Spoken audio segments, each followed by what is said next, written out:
అందరికీ ఎంతో ఇష్టమైన గోంగూరతో ఈరోజు సింపుల్గా గోంగూర కర్రీ ఎలా తయారు చేయాలనేది చూపిస్తాను. వెల్కమ్ బ్యాక్ టు స్మార్ట్ మన వంట. ముందుగా ఒక పెద్ద ఉల్లిపాయ తీసుకుని 5-6 పచ్చిమిరపకాయలు తీసుకుని కట్ చేసుకోవాలండి. ఈ కట్ చేసుకున్న పచ్చిమిరపకాయలు ఉల్లిపాయ ముక్కలు ఒక కడాయిలో వేసుకుని టమాటో కూడా ఇలాగ సన్నగా తరుక్కోవాలి.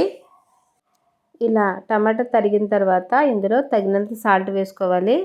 అలాగే కారం, గోంగూర కదండి కొద్దిగా కారం ఎక్కువ పడుతుంది. ఇప్పుడు ఇందులో పసుపు, ధనియాల పొడి వేసుకున్న తర్వాత ఆయిల్ వేసుకుని బాగా కలుపుకోవాలి.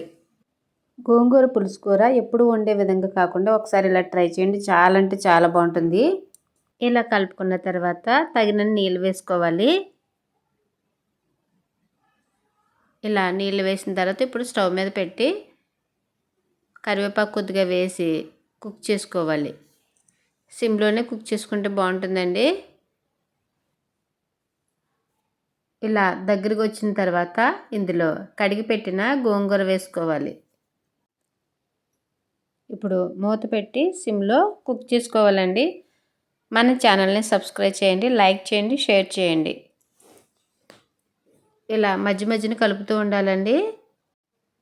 సాల్ట్ సరిపోయింది లేదని చూసి సరిపోతే వేసుకోవాలి. ఇలా దగ్గరగా వచ్చిన తర్వాత స్టవ్ ఆఫ్ చేసి రుబ్బుకోవాలి. ఇలా మెత్తగా రుబ్బిన గోంగూరని పక్కన పెట్టి తాలింపు వేసుకోవాలి.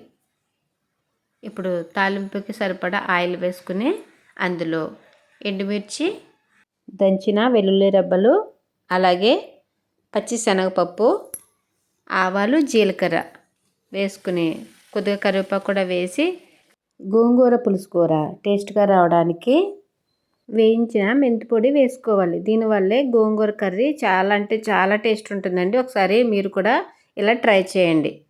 ఈ తాలింపుని గోంగూరలో వేసుకోవాలండి. అంతేనండి, ఎంతో సింపుల్గా గోంగూర పులుసు కూర తయారైంది కదా.